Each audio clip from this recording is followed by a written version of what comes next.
on 93.7 The Fan. I'm Paul Zeise. It's the Paul Zeise Show, brought to you by Archie's on Carson Street. Get down to Archie's, the official chicken wing of The Fan. Follow us on Twitter at 93.7 The Fan, driven by Shorkey Chrysler Dodge Jeep Ram with locations in North Huntington and North Hills. Joining me now is my good friend Chris Carter, who we haven't had on for a while, so I reached out and said, well, let's have him on. Let's say hello. Chris, especially, with the combine going on and everything else, that seems to be something that's right in your wheelhouse, right? Yeah. I'm assuming you've been paying attention to what is going on in the combine. Oh, yeah, it's a lot going on right now, Paul. This is always an exciting time of the year because, well, at the same time, a lot of these things won't matter in the long run. Like, what we can go on to the show is go back in the past, at least like the past 8 years, and see what people have blown up the combine and then done nothing in the NFL. But this is a good chance for people to prove themselves, like Saquon Barkley, who's putting himself, he's proven like I'm the best available. But there's certainly a lot of exciting stuff going on this weekend. But Steelers fans, pretty much, if you're a Steelers nut that's waiting for the scouting combine numbers, you're waiting till the weekend to see the defensive guys because they're always going last. Yeah, I mean, I think the biggest thing is when you look at this combine, I'm not a guy that gets all that excited about the combine, but I think there's some interesting stuff, and I do think there are some relevant things from the standpoint of you get a chance to see the physical attributes. You know what I mean? How fast, how high, how At the end of the day, I'm assuming you still got to turn on the the tape and see that these guys can play. But for instance, our eyes last year told us Saquon Barkley is pretty much a physical freak. Yes. Our eyes told us that. And now the combine's and now telling he you. goes to the combine, Yep. and what you saw on tape matches what you saw, at the combine. And I think those are the players that really start to separate themselves, are the really highly productive college players who also come here and, their measurables are all what we think they are. Exactly, because that's the thing. Like right now, this is your chance to prove to the world, yes, I am of the elite. I'm of the best. And this way that, because you're always going to get those guys, they're going to be combine heroes. They're not going to be people that you've heard of, or I mean, if you're a college football nerd and you've been watching it all the time, you'll hear of them. But the casual fan won't have heard of these guys, and all of a sudden they run a 4.37 40-yard dash. Like a perfect example is Nile Davis, the guy that the Steelers brought in off of free agency last year and then didn't end up playing for them throughout the season. He ran a 4.37.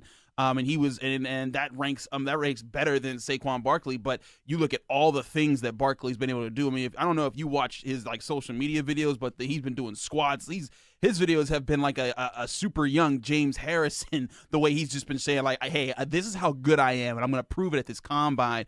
On top of everything he's proven already to the world. I don't know about you, Paul, and I guess you can work with me with this, but if the Browns or anybody passes him at 1, 2, or 3, are they crazy? And do they deserve whatever comes after that? Because people have said that before, like when Kajana Carter went first overall in his draft and then ended up being Kajana Carter.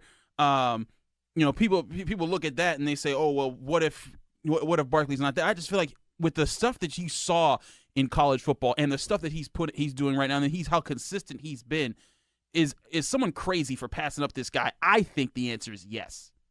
Yeah. Here's my thing for you. What's up? You brought up Kajana Carter. That's the one thing that people are always afraid of with a running back. It's a freak accident. Yep. To me, if I'm the Browns, and again, it somewhat goes against what I say where, okay, I think running backs are a little bit overrated in terms of their value anymore. And I always say if you've got a elite quarterback. Right. The Browns don't. They don't. And I think if you put Barkley on the Browns and you give them somewhat competent quarterback play, if that means, I don't know, Kirk Cousins? Right. Something like that. You know what? That team isn't far away from being okay. Yeah. Especially if they can go free agency with quarterback, which means they can use that fourth pick on like another defensive end or something else like that. Or Micah Fitzpatrick, right. A guy like that. That's what I mean. Yeah. That team all of a sudden, I mean, I still think the Steelers are much better, but I don't think that team is that far away from being competitive. No, absolutely. That's the thing. Yeah, 0-16, everyone looks at that and they're probably saying, Paul, you're crazy for saying this team's that close. But you look at the players on this team, the things that they're able to do. They do have a lot of young guys up front right now that are building a tough front. They have young guys in the secondary. Jabril Peppers is gonna develop, I think, into a good guy. If they put another guy like Micah Fitzpatrick and he ends up working out, that could be a defense that's scary. And now also you're talking about an offense. There's lots of hopes that you gotta have. You gotta hope that Corey Coleman does pan out, the way that they expect him to. But say you get Barkley and he works out, and say they go and get a Kirk Cousins or Teddy Bridgewater, who they said is going to get released by the Vikings because of Case Keenum and the way he worked out. Bring a guy in that knows how to work at the quarterback position and has weapons around him. All of a sudden, maybe you do have a competitive team because. The culture of the Browns, I think, has always been the problem. You can bring in really good players all you want, but if the organization is in turmoil, they're going to have problems no matter who's there. But I think my situation is when you have possibly the best player that in college football that could transcend and become the best player in the NFL, you have to take the shot. Even if there's that risk that, he's a running back, he could tear his ACL and be done and never be the same again. Well, I think the one thing, Chris, and we're talking with Chris Carter, by the way, of DK on Pittsburgh Sports, or it's DK Pittsburgh Sports. Mm-hmm. Your boss scolded me once for saying DK on Pittsburgh. It's DK, that's the old school. It's DK Pittsburgh Sports. Anyway, I think that they should go free agent for quarterback. I agree. And here's the other thing I would do if I was them. What's that? Aren't the Giants picking second? I think they're picking third. Who's picking second?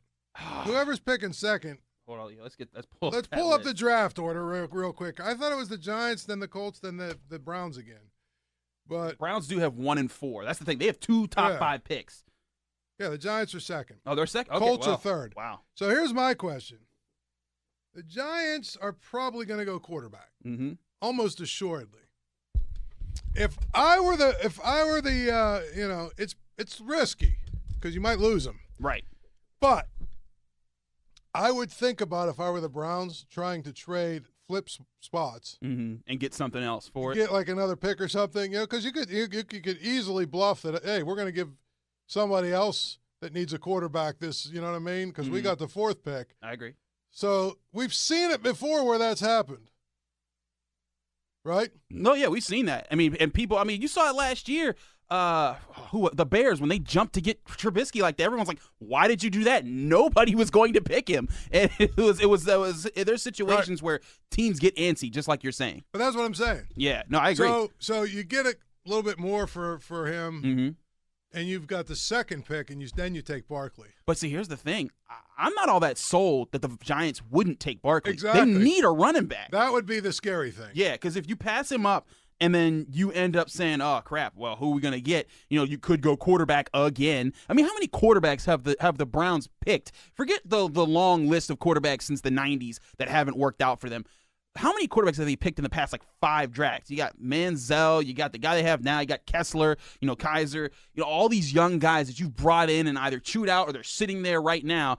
It's kind of like, do you make that pick? And that's why I agree with you. I think they need to go free agency and bring in a guy that's been successful in the NFL. But I just, if you trade back and say you get, a 3rd or a 4th or a 2nd round pick for on top of that, and you still get the 2nd overall pick, if you have a backup plan behind Saquon Barkley, okay, maybe you wanted to get Micah Fitzpatrick and Derwin James to shore up your secondary. Okay, but you got to have that plan ready. And I really do. The Browns, they need any team could use a Barkley right now that doesn't have a supreme running back. If you're the Cardinals or the Steelers, okay, I get it. You don't need it. Or the Saints right now. But there's plenty of teams. If you put them on your team, that adds such a huge weapon and takes pressure off the quarterback that's been struggling for your team.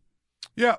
I think the thing about it is, if you're the Browns, you already have a young quarterback. Right. Several young quarterbacks. But, you've got Kaiser, and so, to me, go get one of these free agents, especially since they've got a lot of money to spend. Mm-hmm. It's like, eventually you got to spend it, don't you? You got a lot of money and you got a lot of cap space. Eventually you got to spend it. And my thing is, if you really take a look at it, quarterback is a position I think that they really need to upgrade. But if they get a running back and one of those defensive players we're talking about, and then they've got a bunch of other picks in the second and third round, you know what? I actually think they could be competitive pretty quickly. Yeah, they really could. I mean, right now, if you look on overthecap.com, that's where I go for my salary cap information. They have $109 million in cap space. Like, that's how many moves they can make right now and still be comfortable for the future. They don't have a lot of guys they have to resign. And you look at it right now, I would say if I'm the Browns, I can take some shots here. Bring in that quarterback that'll chop off, about $20 million. Even if you get Kirk Cousins and he costs you that $25 million a year salary cap hit that's kind of floating around with him. Okay, I get that, but you still then have about $75 to $80 million to play around in free agency and go get you one of these veterans that they're gonna be cut loose. The Cardinals are talking about getting rid of Tyrann Mathieu, the Honey Badger. You get a guy like that, and then you add him to your secondary, and on top of one of these guys that you get in the draft, you're bolstering yourself up so much right now. It's the thing that's been with the Browns. They've been in this position several times over the years. I mean, when you think back to how they had what was the running back from that they drafted, Trent Richardson, and then they traded him away and got the pick that they eventually used on Johnny Manziel. That didn't even work out. That's the history that they have of blowing these opportunities, and that's why they're still here. So yeah, it's exciting for Cleveland fans to think about, like, hey, we got an opportunity to pick two of the best players that can be in the NFL over the next 10 years. But if they blow it, we're going to end up saying they just did what they always do. Brad in Pittsburgh. How you doing, Brad? Hanging in there, Paul. How are you? I'm good. Well, I want to get on this Barkley action. I think the question you got to ask yourself is, what's going to be more available with that fourth pick? Is Barkley still going to be on the board, or is one of the 4 or 5, if you don't count Lamar Jackson and Baker Mayfield, or one of those going to be on the board? I don't think you should pass on Barkley at all, and here's why I say that. I think that a running back with that kind of talent. Now, granted, the Browns' defense is nowhere near Jacksonville's, but let's look at what Leonard Fournette did for the Jacksonville Jaguars. Blake Bortles has looked more confident in this past season than he has in the past 4 because they had a great running game. Leonard Fournette brought that offense alive, in my opinion. Granted, the defense attributed to that as well, but Bortles didn't look too terrible. So I think if you bring in a running back talent like Barkley has, and you can have a mediocre quarterback like Bortles. I mean, you can keep Kaiser, or you can draft, one of the 5 quarterbacks there in the first round. I really think that would help things because Crowell and Johnson, Crowell's got big play opportunity. He's had a lot of big breakout runs, but on average, he's not consistent at all. I think Barkley would be the thing that would bring that Browns offense to life. No, it's a good point. We got to get to a break. It's 93.7 The Fan. Well, Sports Radio 93.7 The Fan. I'm here with Chris Carter. I'm Paul Zeise here with Chris Carter. DK Pittsburgh Sports is joining me for a little bit here. I think those were the points we were trying to make when it comes to Barkley and how he can help the team and make the Browns better quickly. Oh, yeah, exactly. That's the thing. Barkley presents so many different threats that force you to have to, as a defense, like, we have to game plan for that guy. I mean, you even think about how Le'Veon Bell has helped the Steelers over the years. He takes the pressure off Ben Roethlisberger whenever he's back there because teams have to flood the box, and then it opens up when a defense can't sit back and say, all right, we're going to play a base defense that can play the run and the pass, or just focus on the pass. That when they have to bring 8 in the box and play one high safety looks, that's when quarterbacks can say, all right, we have this matchup, we have that matchup, we can do this. We know that they can't cover all, both sidelines right now. We know that they can't jump back and cover both deep shots down the field.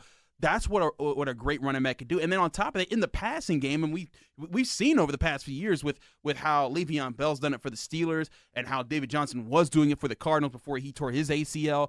And that's the threat. I mean, even Alvin Kamara right now for the Saints. You get a guy like that can galvanize your offense. It changes everything. I mean, even Drew Brees, and Drew Brees is, of course, a great quarterback in the history of the NFL, but he's on the back end of his career, and he's been facing a lot, those old guy struggles. And now you see when he has Ingram and Kamara, it eases up for him. Now he doesn't have to make as many ridiculous plays to keep his team in games. He can let those guys do the job. Let's go to Ted in Mount Washington. I think he wants to disagree with us. Yes. Hey, real quick, guys. Look, you forget one guy with the Browns, Todd Haley. He wants a quarterback, man. And you got to understand something. Who wants Super Bowl with Philadelphia by running back by committee? They're not going to go for Barkley, even though it makes sense. With Haley there, you need a quarterback that can run the no-huddle offense and everything else. And I'm not sold on Cousins. I'm really not. And I'll be honest, I don't even think he will fit in with Haley. So they're going to go quarterback. It's going to be the quarterback for Wyoming, Big Ben Jr. Big Ben Jr. Okay. Hang on. I appreciate the call, Ted. Jim in South Hills, I think, wants to disagree with us, too. Hey, guys. How you doing tonight? I'm good. What's up, Jim? I disagree based upon history.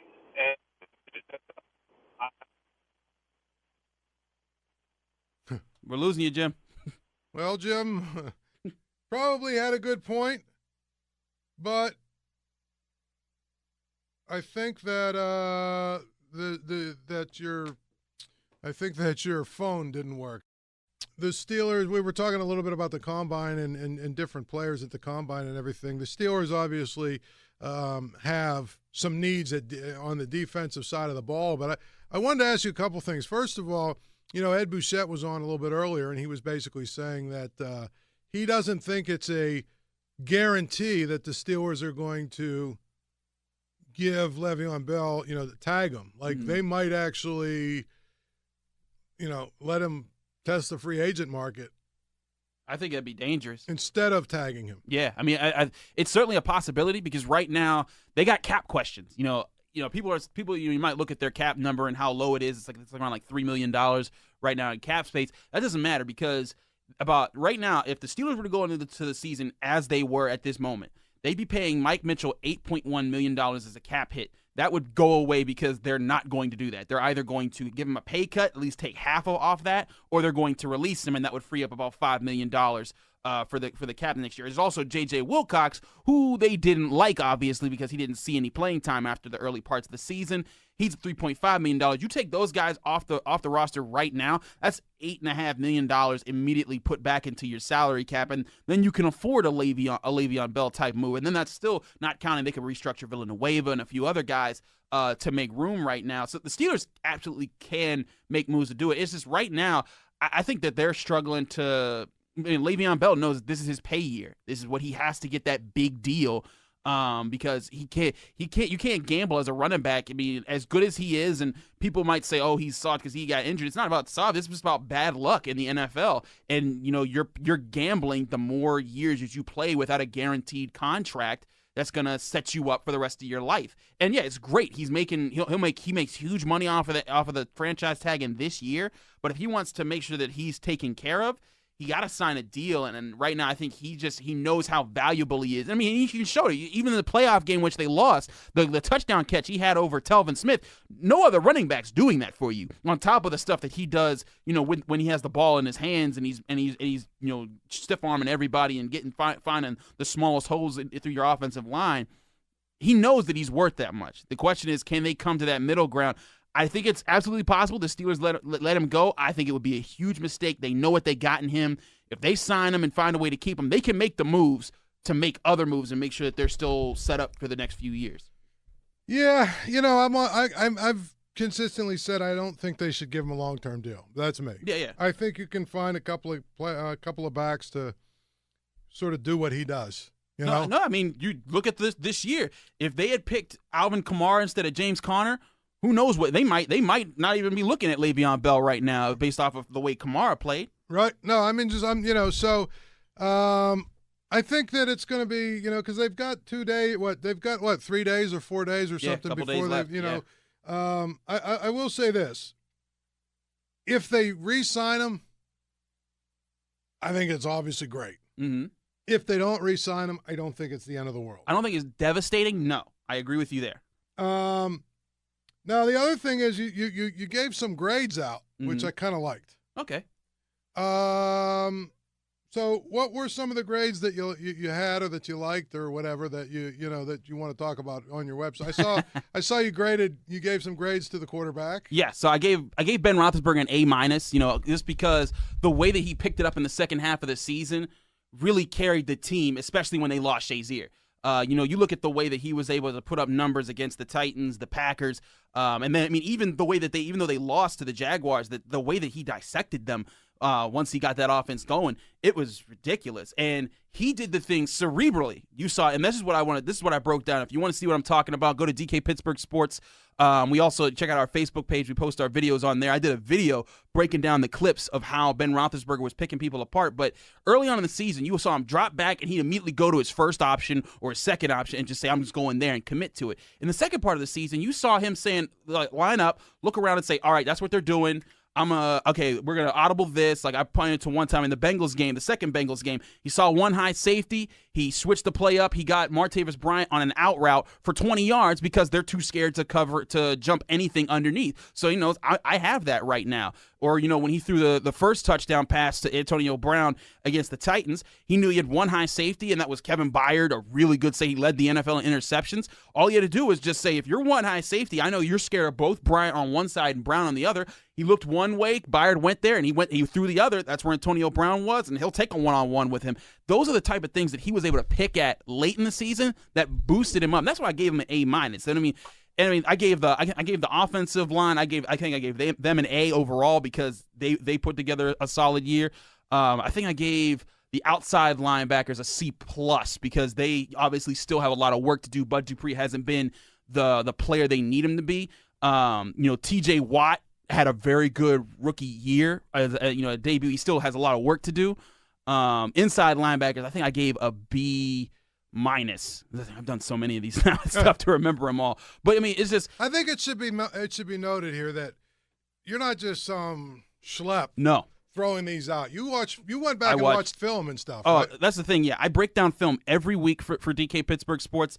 I break down new film, old film. I compare it with how they've been doing and also with how other teams are operating. The Steelers with a 3-4 defense, and what I've been talking about for a long time, and a lot of fans, they don't love to hear about Keith Butler because of the way that they got picked apart by the Jaguars. But a lot of the things that the Steelers did this year was impressive to try and create pressure in situations where typically you wouldn't expect it. The way that they would bring corner blitzes and line up with two defensive linemen, and then one would drop back and you'd have five guys rushing and teams wouldn't know how to handle it. And that's why they led the NFL in sacks this year. And people say, oh, well, they got like 20 in the span of like 3 games against these bad teams. Like, well, yeah, but the Jaguars did the same thing. They got 10 against the Colts in a single game one time.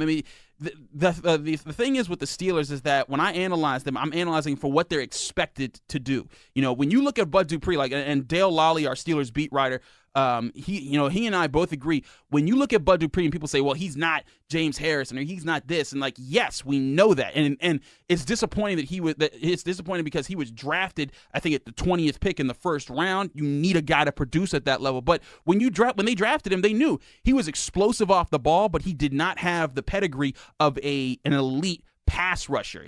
But he has speed to cover ground, and that's what they needed at the time. If you go back in the draft right now, you'd say, oh, what if they had drafted Landon Collins, because he got drafted about 10 to 11 picks after Bud Dupree.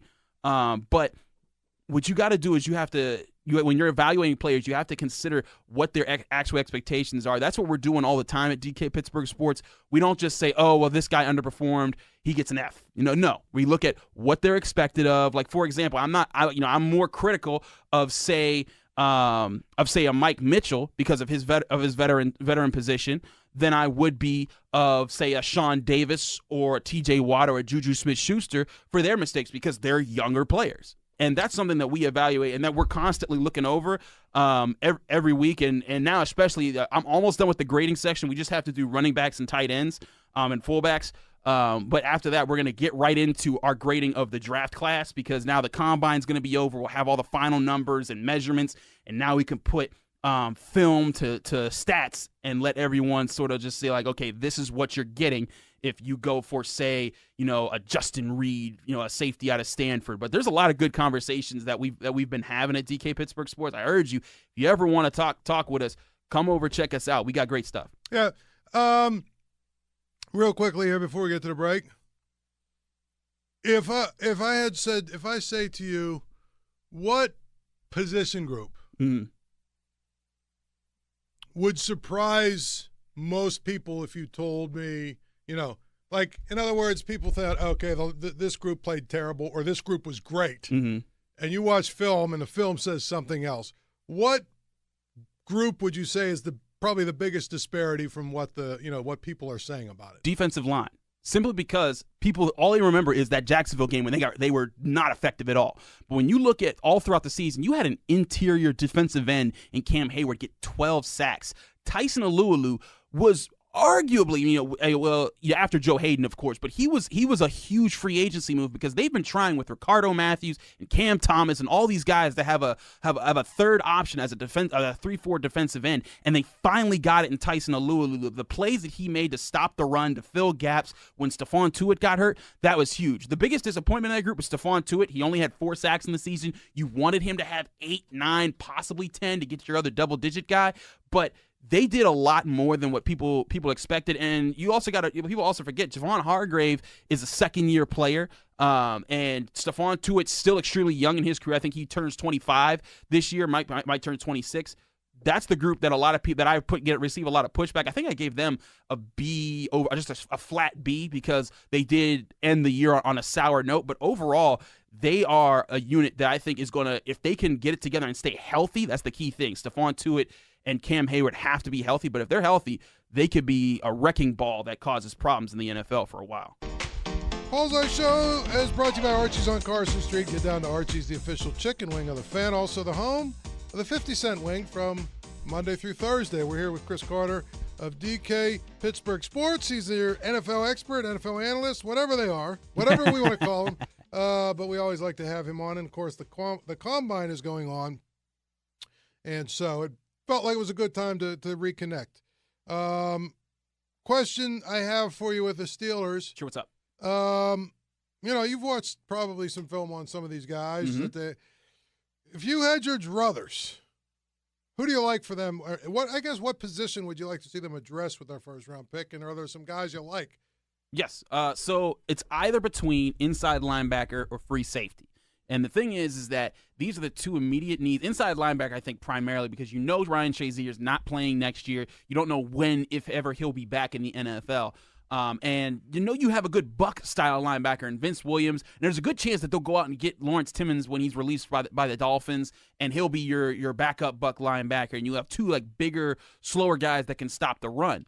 But you need a faster guy out there. And inside linebacker, it's a good position this year to pick at that, because the top two guys that you're never going to get are Roquan Smith and Tremaine Edmonds. Roquan Smith, the guy out of Georgia, played in the national championship game, flying all over the field. Your prototype big inside linebacker that can play and can run everywhere. Tremaine Edmonds is less of the prototype in the sense that he's as good as everyone else with his technique, but he's a freak. He's 6'5", he's huge, he's fast, he can cover anyone. He's kind of like what you would expect out of a Ryan Shazier type in the sense that he's lanky and he can cover tight ends in space because he's that quick and he's that fast and he's that big that he can take on people in the hole. Those guys are already gone. If you're looking for anyone, you're looking for a Rashaan Evans type of inside linebacker in the first round. Now, again, he might be gone because teams need linebackers. They know the importance of run stoppers and guys that can switch between covering the run stopping the run and covering people in the pass game. And that's something that the Steelers, they've obviously valued over the years. And now with Ryan Shazier, they're missing that. And say Ryan Shazier does come back, and everyone's like, well, what if he does come back? And then you have these two guys. Well, then you have two guys that can do both. But right now, inside linebacker, primary look, Rashaan Evans is a guy at Alabama. We'll be previewing him soon on DK Pittsburgh Sports with film analysis and stats and stuff. But your second spot is free safety.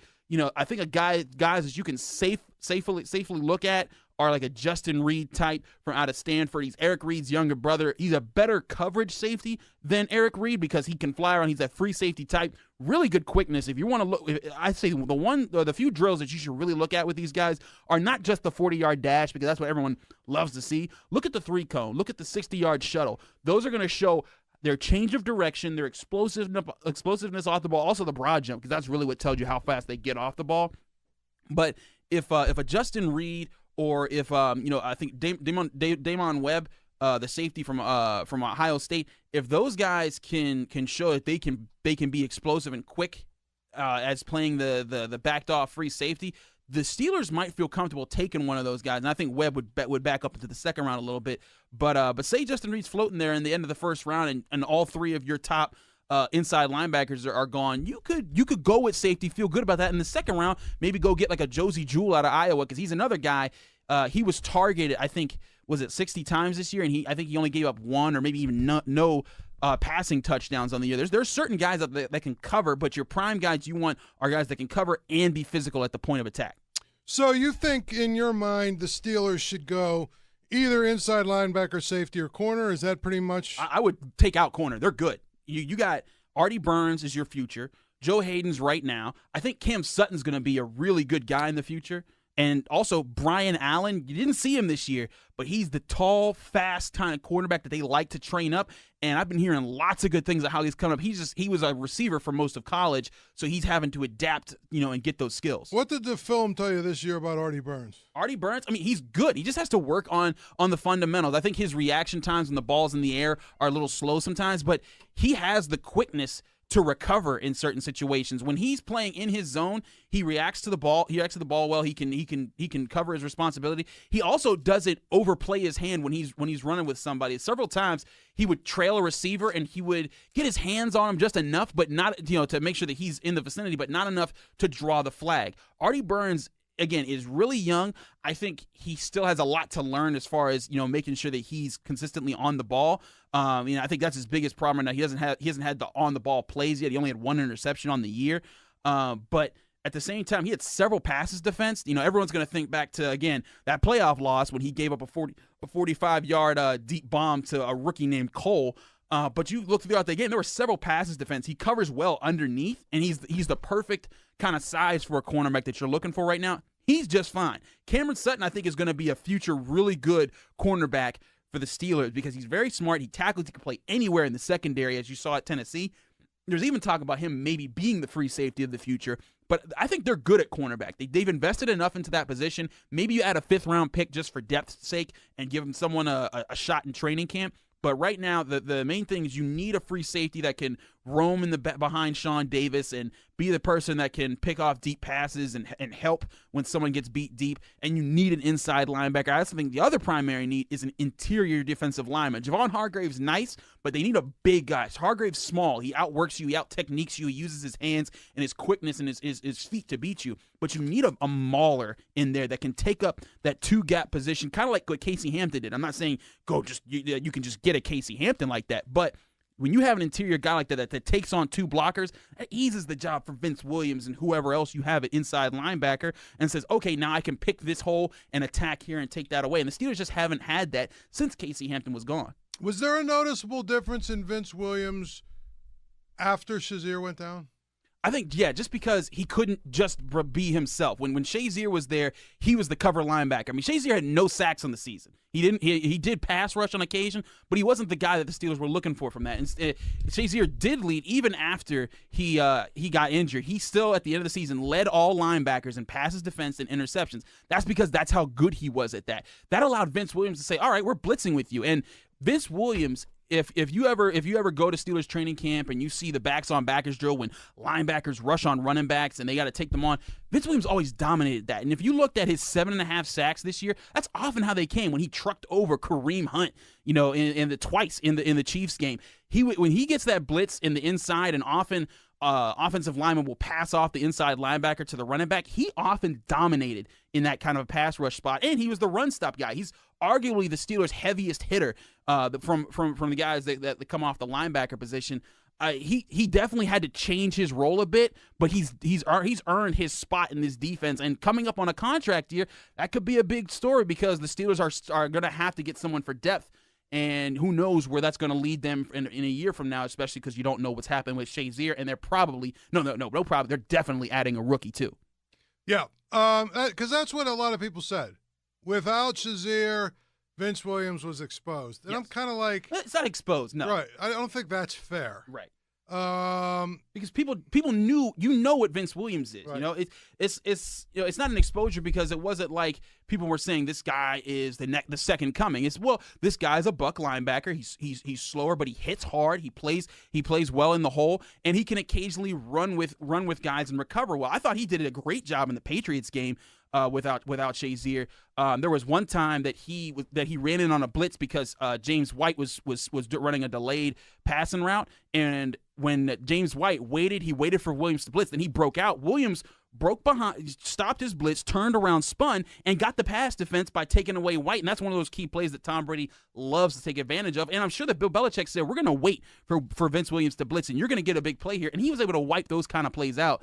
That's where that guy comes in. He's learned how to be part of this defense. No, he's not Shazier, but no one else is in the NFL. So, last question I have for you sure, here, because we're up against it here a little bit, but not. I mean, I want you to answer it, but kind of the elephant in the room. But after watching all the film you've watched, yes, would you give Bud Dupree the fifth-year option that they have to decide, or would you make him earn it this year? He's got to earn it this year. You wouldn't, because they have to decide before the season. It's like a month from now. They've got to decide: are we going to pick up his fifth-year option? Yeah. Next year, not this season, but next season, right? Or are we going to make him earn it? I think they gotta make him earn it. He's not. When you dedicate that kind of money to a fifth-year option on a guy, you need that player to be the playmaker on your defense, and he just hasn't been. Bud Dupree is a good role outside linebacker for all the problems that people give Bud Dupree. That guy, he's fast. He can cover out in space. He does set the edge at times. He's not consistent, and he did have, I think, 6 sacks in the season.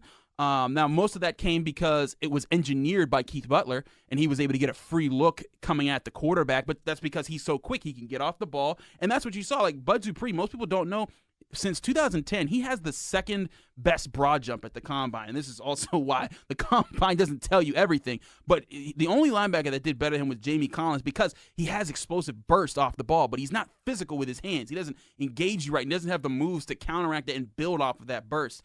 So, no, I wouldn't give the fifth-year option to him.